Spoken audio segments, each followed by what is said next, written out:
when I say soon from part 2, I mean literally 5 seconds ago I said that, and here we are. Part 3. Let's go.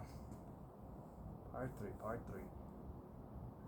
So, I named... there's 4 more exercises to go. Alright. Number 4. Let's talk about one that you guys like. Alright, chest. The best one that you guys like. But obviously side delts are better, biceps are better. Just as alright. It's okay. What do I like for the chest? Like, as the main chest builder, as the number 1 bread and butter. What do I like? I like wide grip dips, full range of motion. Where here's how I do them. I don't even start at the top. I start at the bottom, grab the handles from the bottom, and I enter this position.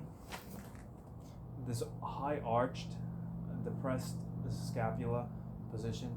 And as I go down, I keep it as long as I can, but I start tilting forward, and then change the angle of my scapula, my chest. So I might be out here, but at the bottom, I might lose some of that super extendedness. Might even go into some upper back rounding, whatever you want to call it. I think it's really working the pec minor and the serratus, especially, to get into this protraction, super retraction, protraction.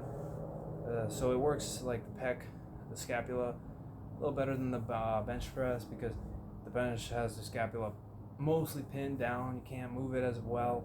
With the dips, your scapula can move as it wants. And the stretch, let me tell you something. I don't understand why most people say they get pain from exercises, and I mostly never did for many years. I'm like, come on. Yeah, it sucks. Yeah, it's not fun, but like pain. Have you ever cut yourself with glass? That's pain. Lifting is not that. But and look, this guy wants to talk too. Hey, shut up. Yeah, shut up. That's right. Shut up. Anyway. Oh, you want to say something, huh?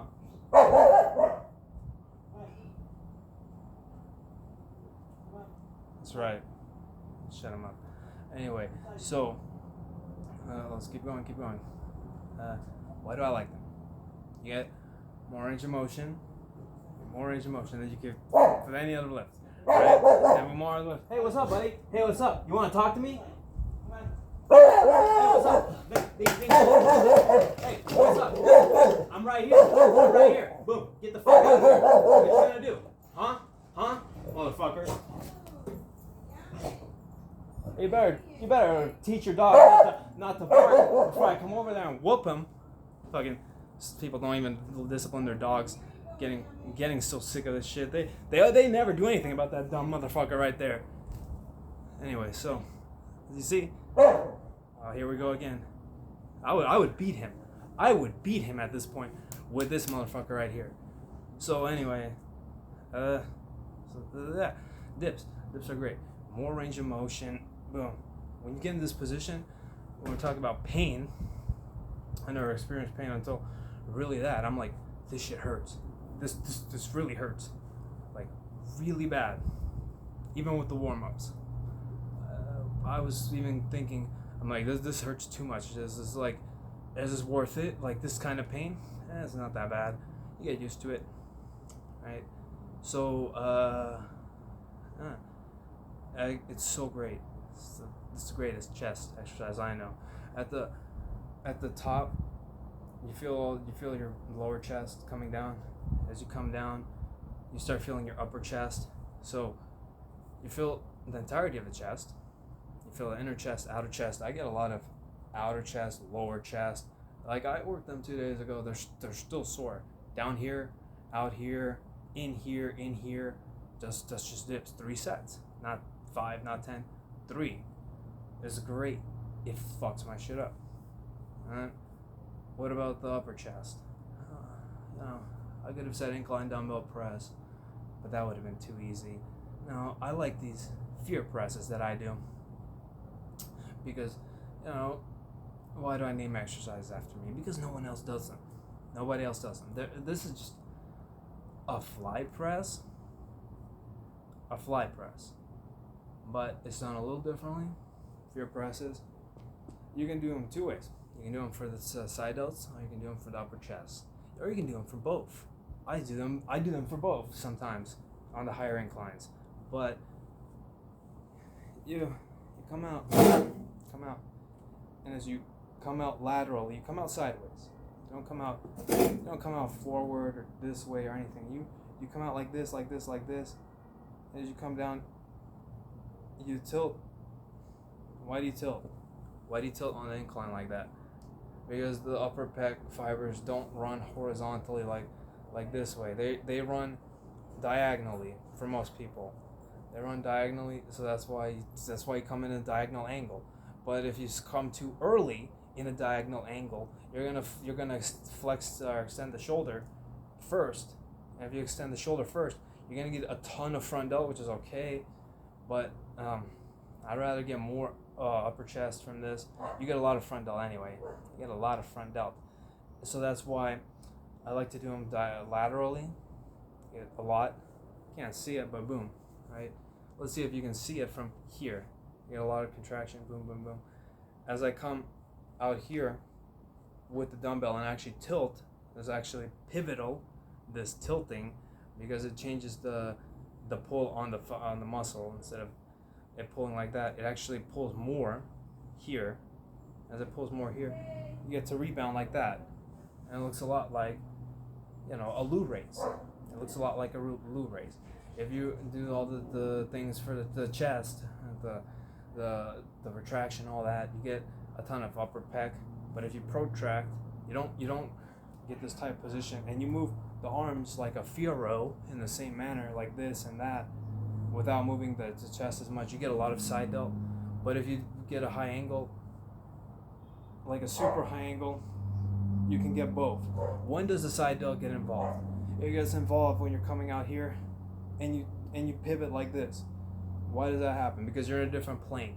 You're in the frontal plane. Remember what we said about behind the neck presses and this angle? Well, when you're going horizontally, eventually you pivot, change the direction of your arm, and all of a sudden you're not in the horizontal plane anymore. You're in the frontal plane, and at that point it's not as much upper chest as it is side delt, but they work together.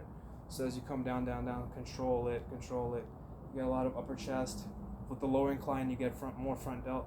With the higher incline, more side delt, and you get a ton of upper delt, upper pec, and that's why I like it. You don't need to use a lot of weight. You don't need to use a lot of weight, and that's why I like it more than the incline dumbbell press. Because trust me, it's a headache warming up for the 90s, which I did.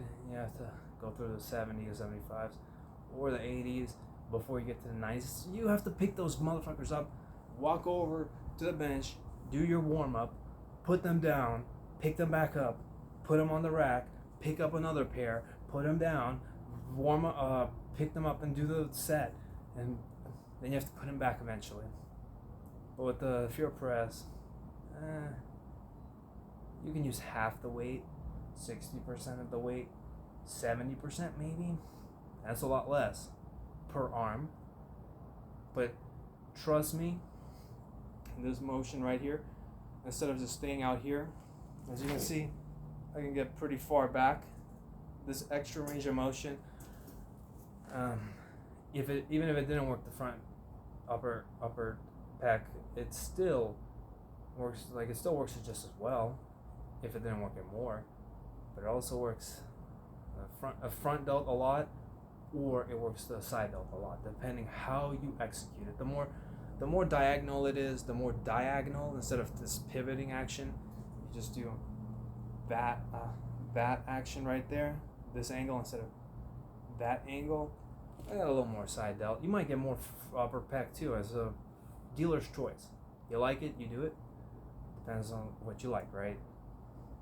Alright, that's the chest. We'll see if I have any more left after this.